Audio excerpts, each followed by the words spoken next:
চলছে পবিত্র রমজান মাস, সামনেই পালিত হবে সংখ্যালঘু ভাই বোনেদের খুশির ঈদ।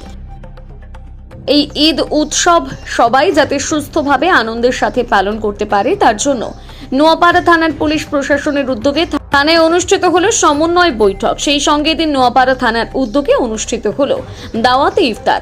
এদিনের এই সমন্বয় বৈঠকে উপস্থিত ছিলেন নোয়াপাড়া বিধানসভার বিধায়ক মঞ্জু বসু, উত্তর ব্যারাকপুর পৌরসভার পৌরপ্রধান মলয় ঘোষ, গারুলিয়া পৌরসভার পৌরপ্রধান রমেন দাস, নোয়াপাড়া থানার ভারপ্রাপ্ত আধিকারিক রাকেশ চন্দ্র সাধুকা, ব্যারাকপুর পুলিশ কমিশনারেটের অতিরিক্ত নগরপাল জগদ্দল অভিষেক বালিয়ার, নোয়াপাড়া থানার অন্তর্গত বিভিন্ন মসজিদ ইমাম সাহেবরা সহ বিশিষ্ট ব্যক্তিবর্গ।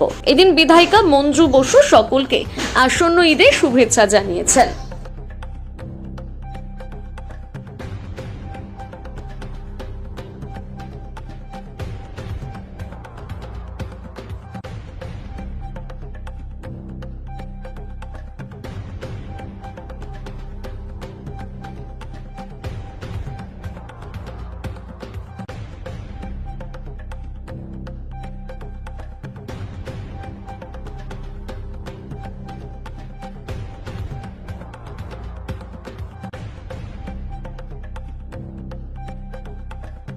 হলো সামনে ঈদ, কি বলবেন? এই ঈদ উপলক্ষে সমন্বয় আজকে মিটিংটা ডেকেছেন আমাদের আইসি সাহেব নোয়াপাড়া থানা, এবং এটা প্রতি বছরই হয়।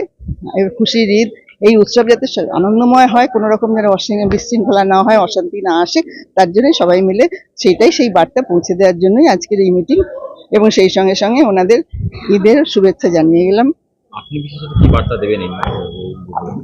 বার্তা হচ্ছে আমাদের ধর্ম যার যার, উৎসব সবার, আমরা সব উৎসবে একসঙ্গে কাটিয়ে করি। প্রতিটি মসজিদেও আমরা ঈদের দিন যাই, ওনাদের যখন নামাজ পড়া হয় যে টাইমে, সেই সময় গিয়ে ওনাদের পাশে থাকি, একসঙ্গে আনন্দ ভাগ বটরা করে নিই।